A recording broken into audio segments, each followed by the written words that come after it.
All right, let's do a quick Google search here for Man. Let's see what pops up.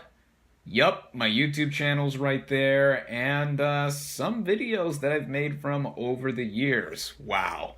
Brings back a bunch of memories making a whole lot of these. Let's go for more results. Yeah, everything seems to look fine here. Wait, whoa.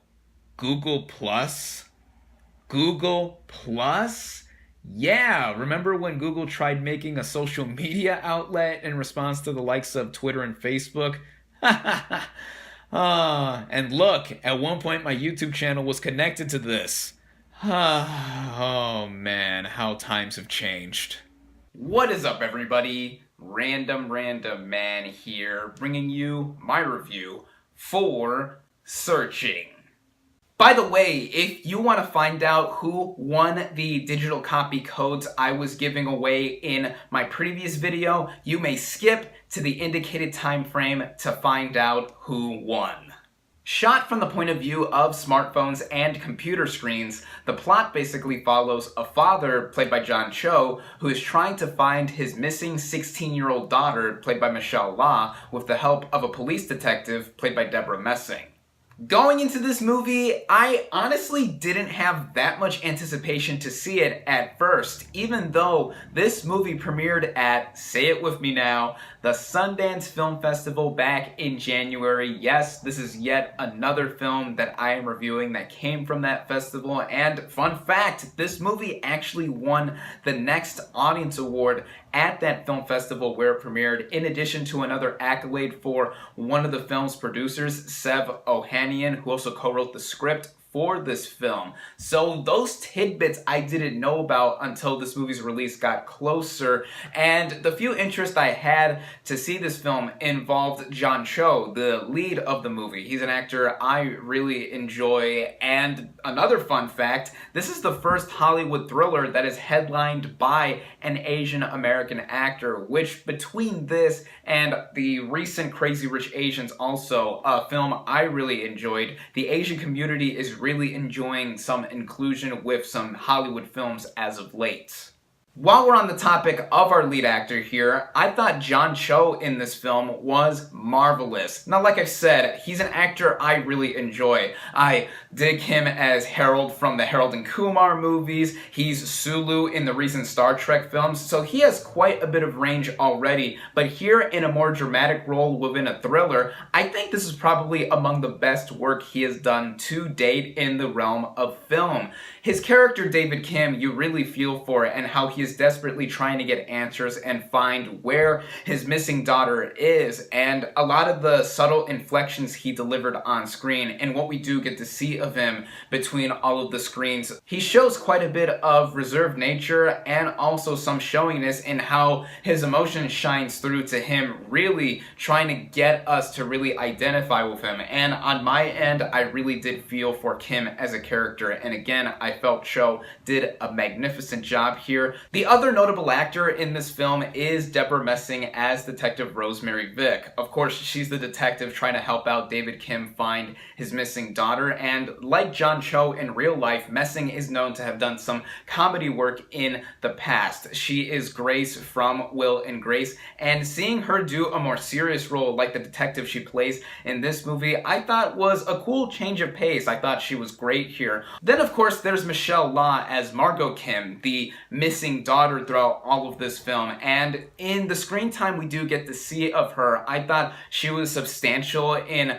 some of the moments she had, whether we saw her through old footage or through her social media accounts that her character has. Then I've also got to give a shout out to Joseph Lee as Peter Kim, the brother to David Kim. There is one scene between both brothers that I thought stood out throughout the rest of the film, and I thought he did a very good job throughout this movie as well. So all in all, with the performances here, but especially John Cho in the lead here, I thought they all did some terrific jobs. The writing in this film immediately sets up the screen POV perspective that we are watching the story play out on. Like I've said before, Sev Ohanian co-wrote the script with this film's director, Anish Chiganti. I apologize if I butchered that name or Ohanian's name. And I believe this is also Chiganti's directorial feature debut, which on both Ohanian and Chiganti's parts, what I found impressive in the setup and execution of this movie is how unique it is in it mainly taking place on computer and smartphone screens. Now, one could say it's a gimmick that this movie plays out mainly in telling its story through computer screens. The Unfriended movies have done this in the past, which I haven't seen either one of those films, but I get the basic idea that they tell their own stories through desktop/computer screens. But what Searching does in setting itself apart and being in a more thriller type of atmosphere is be creative with what is shown on screen and how the film is edited at such a brisk pace to keep itself going. I mean, from the first 5 minutes alone of this film, it got me suckered into what it was all about. This movie begins with a montage of the Kim family, David, his wife, and their daughter Margot, first using some old Windows software from over a decade and a half ago, and that aspect of the movie brought in a bit of nostalgia, for me at least, as I so remember those familiar screenshots and sounds that were attributed with technology from a decade and a half ago, as I've said, and it really brought some memories back of me using some of my dad's old computers and going onto some websites for the first time, such as old YouTube, which, oh my god, my heart melted when I saw an old screen cap of YouTube. Also addictinggames.com, like, wow. There's also some emotional weight that is attached to this montage that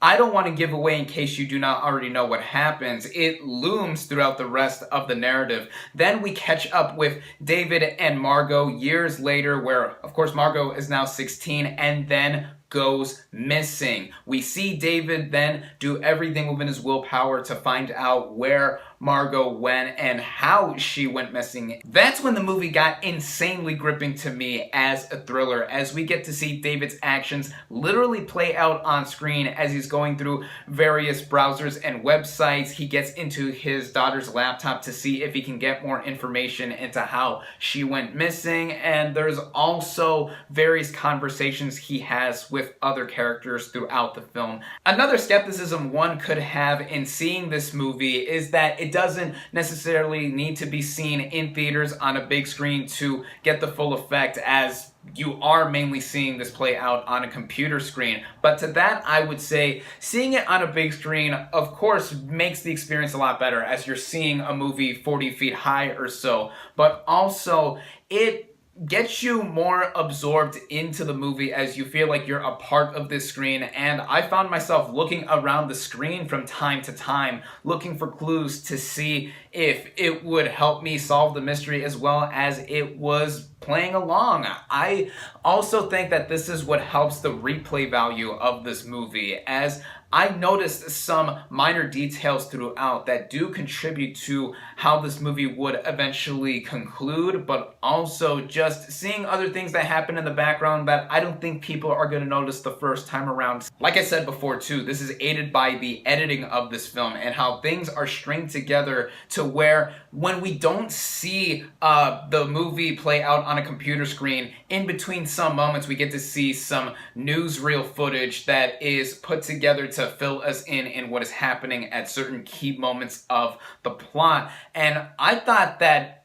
aided with the movie's unique style, but also how it goes at a brisk pace. This movie runs at about an hour and 40 minutes, which I think is just about pitch perfect timing, as You could say a movie like this could wear itself too thin, but like I've said before too, I think that contributes to the rewatch value that this movie has, and trying to figure out all the little details that do contribute to finding out what is really happening this whole time. In this movie also being a thriller, I thought in some moments the music really played up the suspense value on top of the visual inventiveness that this movie carries. Really, from beginning to end, I was just so enveloped with what the movie was offering, and I thought it ended with such a satisfying conclusion.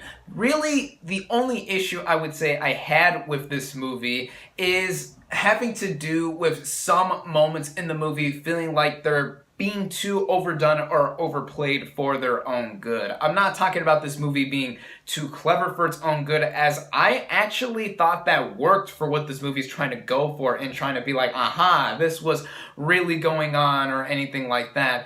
What I mean in this movie being too overdone sometimes had to do with the acting in certain moments. Despite me thinking this movie is well acted all around, I thought sometimes the actors were trying to get a reaction from us that was too showy, or like, hey, notice me, look what I'm doing, and how they're trying to play up that this movie is played out in the confines of a computer screen. But really, that is minor in retrospect. I could also see some people figuring out the mystery long before the movie ends, but like I said before, upon rewatch, I think I would get more out of the movie than I already have as of now, because of some minor details that I did notice play out in some parts of the screen that were away from the main focus, like whether David is talking to another character or his actions on screen. So in that regard, I think it's more of a testament to what this movie does as a thriller in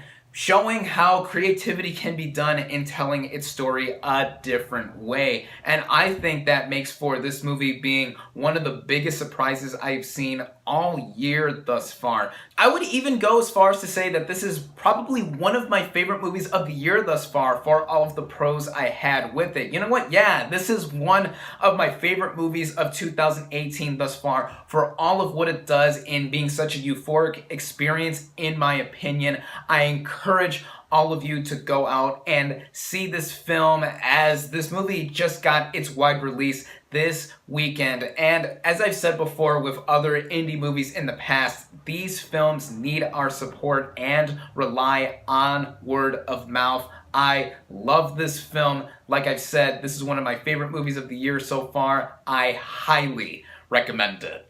My final verdict for Searching is 4.5 out of 5 stars. Alright, so you've either watched the entirety of this review, or you just skipped to this part because you want to find out who won the digital HD copy codes for Deadpool and Deadpool 2. I have the names of the entries here in this bowl. Shaking them up, shaking them up. Let's choose some winners. Now, the winner for the digital HD copy code for Deadpool is Dylan Flickinger. Congratulations, dude. Now, the winner for the digital HD copy code for Deadpool 2 is... Alright, I'm gonna probably butcher this name.